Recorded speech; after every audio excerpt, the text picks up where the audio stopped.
জয়পাল জাদুকর, যার নাম শুনলেই তৎকালীন ভারতবর্ষে শিশু থেকে বৃদ্ধা সবাই ভয়ে আতঙ্কে কাঁপত। কেননা জয়পাল তন্ত্র মন্ত্র ও কালা জাদু করত। বহু বছর গোপনে রহস্যময় পাহাড়ের গুহায় বসে কালা জাদুর সাধনা করে সে বড় জাদুঘর হয়েছিল। কালো জাদুর এমন ভয়ঙ্কর ক্ষমতা রাখত যে তার সাথে মোকাবেলা করার মতো কারোর ক্ষমতা ছিল না। তখনও ভারতবর্ষের মাটিতে ইসলাম ধর্মের আলো পৌঁছায়নি।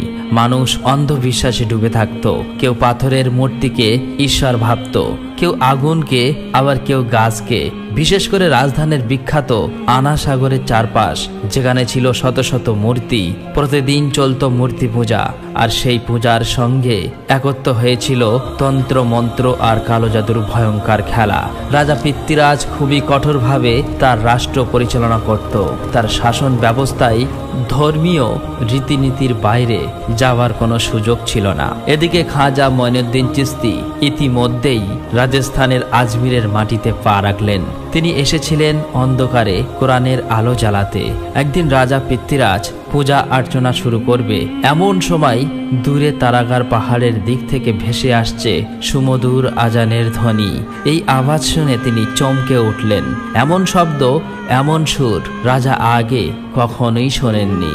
এটা কোনো শঙ্খ বা মন্ত্র নয়। রাজা থমকে গেল, অত্যন্ত রেগে গেল। তখনই সৈন্যদের বলল, এই শব্দটা কোথা থেকে আসছে? এই শব্দটা কোথা থেকে আসছে? আমার পূজা ব্যাহত হচ্ছে। এই আওয়াজ যেন মূর্তির গায়ে লাগছে। তোমরা দ্রুত যাও, তারাগার পাহাড়ের দিকে গিয়ে খুঁজে বের করো সেই আওয়াজের উৎস কোথায়। কে এই সাহস দেখিয়েছে আমাদের পূজাকে ব্যাহত করার? রাজার আদেশ পেয়ে কিছু সৈন্য দলবদ্ধ হয়ে ছুটে চলল তারাগার পাহাড়ের দিকে। সেখানে গিয়ে দেখলো একজন দরবেশ, তিনি কয়েকজনকে নিয়ে দাঁড়িয়ে আছেন। এটা দেখে তাদের মধ্যে একজন সৈন্য এগিয়ে গেল এবং বলল, আপনি কে? আর আমাদের পূজা করতে অসুবিধা করছেন কেন? আমাদের পূজার সময় কি এমন আওয়াজ করছেন যা আমাদের রাজা সহ্য করতে পারছে না? খাজা মঈনুদ্দিন চিশতি রহমাতুল্লাহ আলাইহি ভদ্র নম্র ভাষায় বললেন, আমার নাম খাজা মঈনুদ্দিন চিশতি। আমি আল্লাহর বান্দা। আল্লাহর হুকুমে রাসূল সাল্লাল্লাহু আলাইহি ওয়াসাল্লামের নির্দেশে এখানে এসেছি। হে প্রিয় ভাই, তোমরা কুসংস্কারের মধ্যে পড়ে আছো। এক আল্লাহ ছাড়া কোনো ইলাহা নাই এবং মুহাম্মদ সাল্লাল্লাহু আলাইহি ওয়াসাল্লাম তার শেষ রাসূল। আমি তো সেই মহান আল্লাহর হুকুম পালন করছি। তোমাদের তো কোনো অসুবিধা হওয়ার কথা নাই। তাছাড়া এই মূর্তি তোমাদের কোনো উপকার করতে পারবে না। এখনো সময় আছে, মূর্তি পূজা ছেড়ে দিয়ে এক আল্লাহর ইবাদত করো। এই কথা শুনে সৈন্য বাহিনী বলল, দেখুন, আপনি এখান থেকে চলে যান, নয়তো আমাদের রাজা জানতে পারলে আপনাকে অনেক ক্ষতির সম্মুখীন হতে হবে। এই কথা বলে সেনা সৈন্যরা আবারও রাজদরবারের দিকে ফিরে আসতে লাগলো। রাজদরবারে এসে রাজা পৃথ্বীরাজকে সমস্ত কথা খুলে বলল। এই কথা শুনে রাজা পৃথ্বীরাজ প্রচন্ড রেগে গেল। তার মনে একটাই চিন্তা, যেভাবেই হোক এই ফকিরকে এখান থেকে সরাতে হবে, নয়তো আমাদের হিন্দু ধর্ম বিলুপ্ত হয়ে যাবে। কিন্তু তিনি কিছু বললেন না, চুপ থাকলেন। পরের দিন রাজা পৃথ্বীরাজ এক ভীষণ বড় পূজার আয়োজন করেছে। অন্যদিকে খাজা মঈনুদ্দিন চিশতি লোকেদের মাঝে গিয়ে ইসলাম প্রচার করছে। আর এদিকে জয়পাল জাদুকর তার তন্ত্র মন্ত্র কালা জাদুর সাধনায় ব্যস্ত আছে। পূজা আরম্ভ করবে। ঠিক ওই সময় আবারও দূর থেকে ভেসে এলো সেই একই সুমধুর আজানের ধ্বনি। এই আওয়াজ শোনা মাত্রই তারা রেগে লাল হয়ে গেল। রাজা পৃথ্বীরাজ বলল, কার এত বড় সাহস যে বারে বারে আমাদের পূজার সময় বিঘ্ন ঘটাচ্ছে? তোমরা যাও, ওই ফকিরকে ধরে আনো। রাজা পৃথ্বীরাজের হুকুম পাওয়া মাত্রই আবারও কয়েকজন সৈন্য দ্রুত গতিতে এগিয়ে যাচ্ছেন তারাগার পাহাড়ের দিকে। সেখানে গিয়ে দেখলো সেই দরবেশ অর্থাৎ খাজা মঈনুদ্দিন চিশতি নামাজ অবস্থায় আছেন। আসলেই তারা জানতো না তিনি কি করছেন, তাই তারা সেদিকে এগোতে লাগলো। খাজা মঈনুদ্দিন চিশতি সালাম ফেরালেন এবং দূর থেকে বললেন, তোমরা আর এগিয়েও না, ওখানেই দাঁড়াও। কিন্তু তারা তা শুনল না। তাদের রাজার আদেশ পালন করার জন্য, বন্দী করার জন্য এগিয়ে আসতে লাগলো। তখন খাজা মঈনুদ্দিন চিশতি এক মুঠা ধুলা নিয়ে বিসমিল্লাহির রহমানির রহিম বলে তাদের দিকে নিক্ষেপ করতেই এক অলৌকিক ঘটনা ঘটে গেল। তাদের মধ্যে কেউ বা বধির, কেউ বা অন্ধ, কেউ বা চিৎকার করে উঠল। এটা দেখে সবাই দৌড়ে পালালো। এই খবর সাথে সাথেই রাজ দরবারে পৌঁছে গেল। রাজা পৃথ্বীরাজ প্রচন্ড রেগে গেল। সে বলতে লাগলো, কার এমন সাহস আমাদের মোকাবেলা করার? যেভাবেই হোক তাকে গ্রেপ্তার করতে হবে। তখন মন্ত্রী বলল, রাজামশাই, তার ক্ষমতা দেখে মনে হয় সে সাধারণ কোনো মানুষ নয়, সে এক জাদুকর। না হলে এক মোটা ধুলার দ্বারা মানুষকে অন্ধ ও বধির করে দিতে পারে। তাকে হারাতে গেলে আমাদের অন্য পন্থা অবলম্বন করতে হবে।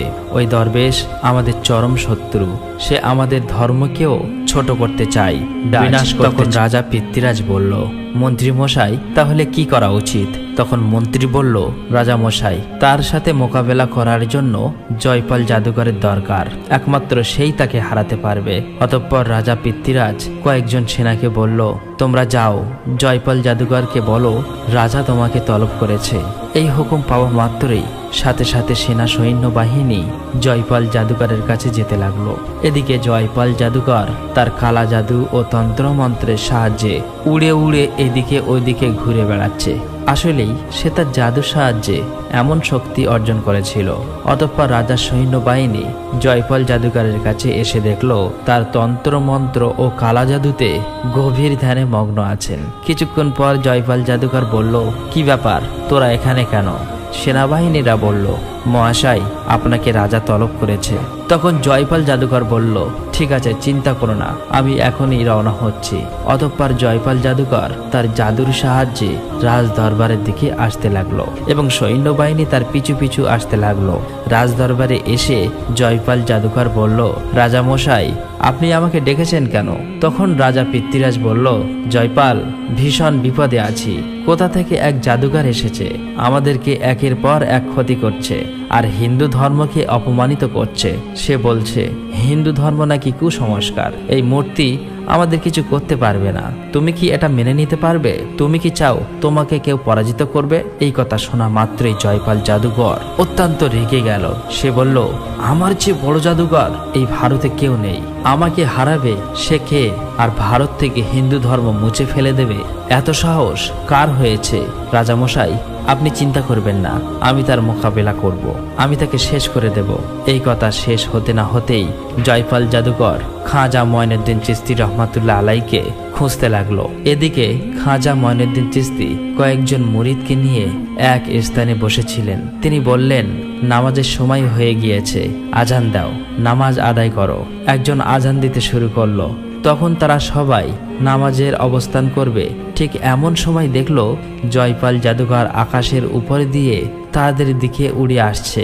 এটা দেখে একজন বলল, হুজুর, এই জাদুকর তো আমাদের ক্ষতি করবে, শুনেছি তার জাদুর অনেক শক্তি আছে। তখন খাজা মঈনুদ্দিন চিশতি রহমাতুল্লাহ আলাইহি বললেন, তোমরা চিন্তা করো না, আল্লাহ আমাদেরকে রক্ষা করবে। এখন আল্লাহর হুকুম পালন করো, নামাজ আদায় করো। এই কথা বলার পর নামাজ শুরু করলেন। অন্যদিকে জয়পাল জাদুকর দূর থেকে দেখলো কয়েকজন অজানা ব্যক্তি কি এক সাধনা করছে, কিন্তু সে কিছু বুঝতে পারছে না। এটা দেখে সে একটু এগিয়ে এলো। এবার সে বুঝতে পেরেছে রাজা যার কথা বলেছে এই সেই দরবেশ। এটা দেখে প্রতিশোধের আগুনে সে জ্বলে উঠল, কিন্তু সে লক্ষ্য করে দেখলো তারা তার দিকে তাকাচ্ছে না, এক ধ্যানে যেন কারো পূজা করছে বা সাধনা করছে। তখন সে মনে মনে বলল, এই সুযোগটাকে কাজে লাগাতে হবেই, এখনই তাদের শেষ করে দিতে হবে। অতঃপর এক স্থানে দাঁড়িয়ে তার তন্ত্র মন্ত্র কালা জাদুর সাহায্যে তাদের দিকে এক আগুনের গোলা নিক্ষেপ করলো। কিন্তু সে দেখলো তার মতো এত বড় জাদুঘরের আগুনের গোলা ওই দরবেশের কাছে যেতেই সাথে সাথে নিশ্চিহ্ন হয়ে গেল। এটা দেখে জয়পাল জাদুঘর আরো রেগে গেল। তখন আবারও এক কালা জাদুর সাহায্যে ধুলা ঝড় তাদের দিকে নিক্ষেপ করলো। কিন্তু কি আশ্চর্যের বিষয়, খাজা মঈনুদ্দিন চিশতি রহমাতুল্লাহ আলাইহির কাছে আসতেই আবার নিশ্চিহ্ন হয়ে গেল। এবার জয়পাল জাদুকর বুঝতে পেরেছে সে সাধারণ কোনো জাদুকর নয়। তখন তার সমস্ত শক্তি ব্যবহার করে এক ভীষণ কালো জাদু নিক্ষেপ করলো। অসংখ্য বিষধর সাপ ছেড়ে দিল। কিন্তু কি আশ্চর্যের বিষয়, আল্লাহর কি রহমত, খাজা মঈনুদ্দিন চিশতি রহমাতুল্লাহ আলাইহির কাছে আসা মাত্রই একে একে নষ্ট হয়ে নিশ্চিহ্ন হয়ে গেল। অতঃপর জয়পাল জাদুকর ভালো করে লক্ষ্য করে দেখলো ওই দরবেশ হঠাৎ খাজা মঈনুদ্দিন চিশতি তার দিকে একবার তাকালোই না। কিন্তু তারপরও তার কালা জাদু তার কাছে মোকাবেলা করতে পারছে না। তখন সে চালাকি করলো। সে মনে মনে বলতে লাগলো, সামনে থেকে নয়, পিছন থেকে মারতে হবে। অতঃপর জয়পাল জাদুকর পিছনের দিকে এগিয়ে এসে তারাগার পাহাড়ের একদম চূড়া থেকে তার কালা জাদুর সাহায্যে এক বিশাল ভয়ঙ্কর পাথর তুলে খাজা মঈনুদ্দিন চিশতি রহমাতুল্লাহ আলাইহির দিকে ছুঁড়ে মারল। ঠিক সেই মুহূর্তে খাজা মঈনুদ্দিন চিশতি রহমাতুল্লাহ আলাইহি তার নামাজ শেষ করে সবেমাত্র সালাম ফিরিয়েছেন, আর তখনই দেখলেন পাহাড় থেকে গড়িয়ে আসছে এক ভয়ঙ্কর বিশাল পাথর, যেটা তার দিকে দ্রুত গতিতে ছুটে আসছে। তখন খাজা মঈনুদ্দিন চিশতি রহমাতুল্লাহ আলাইহি শুধু আকাশের দিকে চেয়ে বললেন, হে পাথর, তুমি যদি আল্লাহর পক্ষ থেকে এসে থাকো তাহলে এসো, আমার চাপা দিয়ে মেরে ফেলো, কিন্তু যদি তুমি শয়তানের পক্ষ থেকে এসে থাকো তাহলে আল্লাহর হুকুমে সেখানেই থেমে যাও। এই কথা বলার সাথে সাথেই আল্লাহর হুকুমে পাথরের জবান খুলে গেল। পাথর বলতে লাগলো, ইয়া খাজা গরিবে নওয়াজ, আমি শয়তানের পক্ষ থেকে এসেছি, আমাকে ক্ষমা করুন, আমায় রক্ষা করুন। তখন খাজা মঈনুদ্দিন চিশতি ওই পাথরের দিকে দুটি আঙুল ইশারা করলো, আর সাথে সাথেই পাথর ওখানেই দাঁড়িয়ে পড়ল। সেই থেকে এখনো পর্যন্ত সেই পাথর আজও দাঁড়িয়ে আছে তারাগার পাহাড়ে, প্রমাণ হয়ে আছে ইতিহাসের এটা আল্লাহর কুদরত। খাজা মঈনুদ্দিন চিশতির অলৌকিক ক্ষমতা জয়পাল জাদুকর স্বচক্ষে এই ঘটনা দেখার পর বিস্ময়ে হতবাক হয়ে গেল। সে বুঝতে পারল তার সাথে মোকাবেলা করার ক্ষমতা কারোর নেই। এবার সে ভয়ে পালাতে লাগলো। তখন খাজা মঈনুদ্দিন চিশতি রহমাতুল্লাহ আলাইহি তার জুতাকে বলল, যাও তাকে এখানে ধরে নিয়ে আসো। অতঃপর জুতাগুলি বাতাসে উড়ে গেল, জয়পাল জাদুকরকে ঘিরে ফেলল। সে আর কোনো দিকেই যেতে পারল না। অবশেষে জয়পাল জাদুকর খাজা মঈনুদ্দিন চিশতির কাছে এসে বলল, আমাকে ক্ষমা করে দাও, আমি জানি না আপনি কে, এখনো পর্যন্ত আমাকে কেউ হারাতে পারেনি, কিন্তু আপনার কাছে আজ আমি হার স্বীকার করলাম। জয়পাল জাদুকর এমন কাকুতি মিনতি করে ক্ষমা চাইছে যে খাজা মঈনুদ্দিন চিশতি আর থাকতে পারলেন না, তাকে ক্ষমা করে দিল। তখন জয়পাল জাদুকর বলল, আপনি কে এমন দয়ালু? আমি আপনাকে হত্যা করতে চেয়েছিলাম, তারপরেও আপনি আমাকে ক্ষমা করলেন। তখন খাজা মঈনুদ্দিন চিশতি বলল, স্বয়ং আল্লাহ রাব্বুল আলামিন অসীম দয়ালু, আমাদের প্রিয় রাসূল মুহাম্মদ সাল্লাল্লাহু আলাইহি ওয়াসাল্লাম তিনি দয়ালু, তিনিও দয়ালু, আমি তো আল্লাহর বান্দা, প্রিয় রসুলের অনুসারী, তাহলে আমি কেন ক্ষমা করব না? জয়পাল, আল্লাহর পথে এসো, আল্লাহ ছাড়া কোনো মাবুদ নাই, তিনি এক এবং অদ্বিতীয়। জয়পাল, তোমরা যে পূজা করছো এটা কুসংস্কার, পূজা ছেড়ে দিয়ে এক আল্লাহর ইবাদত করো। তখন জয়পাল জাদুকর বলল, হুজুর, আজ থেকে আমি আপনার অনুসারী, আমাকে কলেমা পড়িয়ে মুসলমান করে দিন।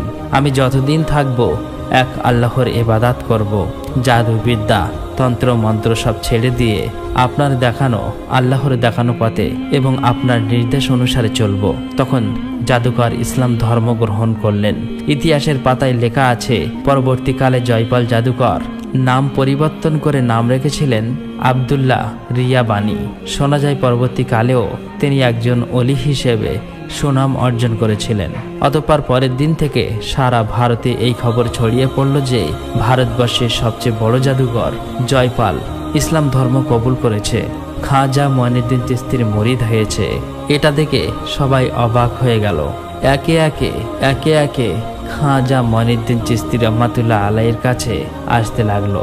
এদিকে এক সেনা রাজা পৃথ্বীরাজের কাছে এসে বলল, রাজামশাই সর্বনাশ হয়ে গেছে। রাজা বলল, কি হয়েছে? তখন এই সেনা বলল, রাজামশাই, জয়পাল জাদুকর ওই ফকিরের কাছে হার স্বীকার করেছে।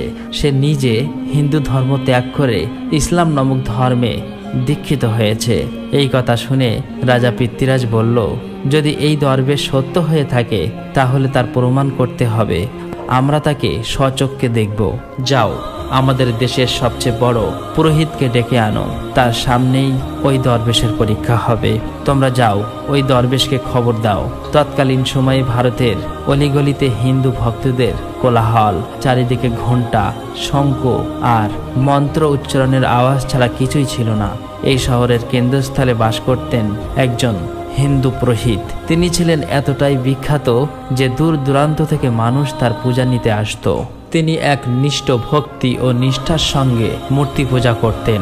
সে বিশ্বাস করত মূর্তিই ঈশ্বর। একদিন ওই পুরোহিত মূর্তি পূজা করার জন্য মন্দিরের দিকে যাচ্ছিলেন।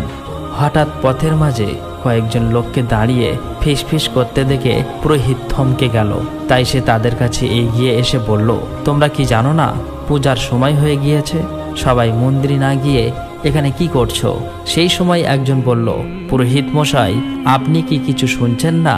তখন পুরোহিত বলল, কি এমন কথা বলুন তো? তারা বললেন, শুনেছি আজমিরে কোথা থেকে এক দরবেশ এসেছেন। তিনি এমন এক শক্তির অধিকারী যে ভারতের শ্রেষ্ঠ জাদুঘর জয়পালও তার সামনে হার মেনেছে। তিনি বলেন আল্লাহ এক, আর তার হুকুমে পাথরও কথা বলে। এই কথায় অনেকেই ইসলাম ধর্ম গ্রহণ করেছে। পুরোহিত এই কথা শুনে খুব রেগে গেল। সে বলল, এটা কখনোই মেনে নেওয়া যায় না। বহু প্রাচীন কাল থেকে ভারতের মানুষ মূর্তি পূজা করে আসছে, আর এখন তা মিথ্যে হয়ে গেল। এখনই রাজা পিতৃরাজের কানে এই খবর পৌঁছে দিতে হবে। এই বলে মন্দিরের দিকে রওনা হলো। কিন্তু রাজার কাছে যাওয়ার আগেই রাজার সেনাবাহিনী ওই পুরোহিতের কাছে এসে বলল, পুরোহিত মশাই, রাজা আপনাকে এক্ষুনি ডেকেছে, খুবই গুরুত্বপূর্ণ বিষয় আলোচনা করবেন।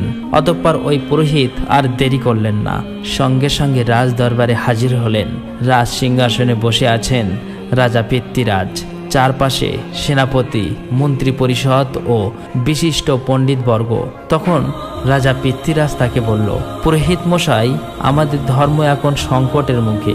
এক দরবেশ শহরে এসে বলছে মূর্তি মিথ্যা, আল্লাহ সত্য। সে এমন অলৌকিক ক্ষমতা দেখিয়েছে যে জয়পাল জাদুঘরও তার কাছে নত হয়েছে। আপনি আমাদের গর্ব, একমাত্রই আপনিই পারবেন আমাদের ধর্মকে রক্ষা করতে, আমাদের সম্মান ইজ্জত রক্ষা করতে। তখন পুরোহিত বলল, রাজা মশাই, এই অপমান আমি সহ্য করব না। ওই ফকির যদি সত্যি কিছু জানে তাহলে সে মূর্তিকে কথা বলিয়ে দেখাক, আমরা দেখে নেব কার দেবতা সত্য। রাজা বললেন, তাই হোক, আমরা তাকে পরীক্ষা নিতে ডাকব। যদি সে জয়ী হয় আমরা মেনে নেব, না হলে তাকে বিতাড়িত করা হবে। অতঃপর রাজা পিতৃরাজের এক সেনা খাজা মঈনুদ্দিন চিশতির কাছে এসে বলল, আপনি নাকি বড় জাদুকর, আপনি বলছেন মূর্তি আমাদের কোনো উপকার করতে পারবে না? তাহলে আপনাকে পরীক্ষা দিতে হবে। আমাদের পুরোহিত ও রাজামশাই আপনাকে ডেকেছে। আপনি যদি ওই পরীক্ষায় উত্তীর্ণ হতে পারো তাহলে আমরা মেনে নেব আপনার কথাই সত্য। তখন খাজা মঈনুদ্দিন চিশতি বলল, ঠিক আছে, আমি এই পরীক্ষা দিতে প্রস্তুত। তোমাদের রাজাকে গিয়ে বলো পরীক্ষার প্রস্তুতি নিতে। সেই খবর আজমিরের শহরে আগুনের মতো ছড়িয়ে পড়ল। সবাই একে একে জমে যায় মন্দিরের চত্বরে। পুরোহিত ও রাজা পিতৃরাজ সেখানে হাজির হয়েছে। এদিকে খাজা মঈনুদ্দিন চিশতি কয়েকজন মুরিদকে নিয়ে সেখানে হাজির হয়েছে। হিন্দু মুসলিম দেখতে চায় এই অলৌকিক প্রতিদ্বন্দ্বিতা। আর মন্দিরের মাঝখানে বসানো হয়েছে এক বিশাল পাথরের মূর্তি। তারপর পুরোহিত তাকে দেখে তিরস্কার ভরে বলল, তুমি নাকি মূর্তি পূজা মানো না? শুনেছি তুমি বড় জাদুঘর। তুমি বলেছ মূর্তি আমাদের কোনো উপকার করতে পারবে না। ঠিক আছে, তাহলে তোমার শক্তি দেখাও। তখন খাজা মঈনুদ্দিন চিশতি সেই পুরোহিতকে বলল, আমার কোনো শক্তি নেই, আমি তো আল্লাহর বান্দা। আল্লাহ যদি চায় তবে এই পাথর আজ নিজেই সাক্ষী দেবে সে মিথ্যা। আল্লাহর নাম শুনে পুরোহিতের গা জ্বলে উঠল। সে চিৎকার করে বলল, আজ যদি আল্লাহ সত্য হয় তো প্রমাণ করো। আমাদের মূর্তি যদি আল্লাহর নাম উচ্চারণ করে তবেই আমরা মানব, আর যদি না করে তবে মেনে নেব না, আর তোমাকে চিরতরে শহর ছেড়ে দিতে হবে। তখন খাজা মঈনুদ্দিন চিশতি ধীরে ধীরে সেই বিশাল মূর্তির সামনে এগিয়ে গেলেন আর উচ্চস্বরে বলল, হে পাথরের মূর্তি, আমার নাম খাজা মঈনুদ্দিন চিশতি। আমি আল্লাহর বান্দা। আল্লাহর হুকুমে তুমি সাক্ষ্য দাও যে আল্লাহ এক এবং অদ্বিতীয়, আল্লাহ ছাড়া কোনো উপাস্য নাই, এবং তুমি মিথ্যা। এই কথা বলার সাথে সাথে এমন এক অলৌকিক ঘটনা ঘটল যা বদলে দিয়েছিল সমগ্র ভারতবাসীকে। মুহূর্তের মধ্যেই আকাশে বজ্রের শব্দ, জমিন কেঁপে উঠল, আর সেই পাথরের বিশাল মূর্তিটি আওয়াজ করে বলে উঠল, আল্লাহ এক এবং অদ্বিতীয়, আল্লাহই এই বিশ্ব জগতের পালনকর্তা, আল্লাহ ছাড়া কোনো উপাস্য নাই। এই কথা বলার সাথে সাথে মূর্তিটি ভেঙে পড়ল। চোখের সামনে এমন অলৌকিক ঘটনা দেখার পর সেখানে উপস্থিত থাকা সমস্ত হিন্দু বিস্ময়ে হতবাক হয়ে গেল। খাজা মঈনুদ্দিন চিশতির দিকে এক দৃষ্টিতে চেয়ে রইল। তারা কোনো কথা বলতেই পারল না। একজন বলে উঠল, ইয়া খাজা, আপনি সত্যের প্রদীপ নিয়ে এসেছেন, আমাদের চোখ খুলে গেছে।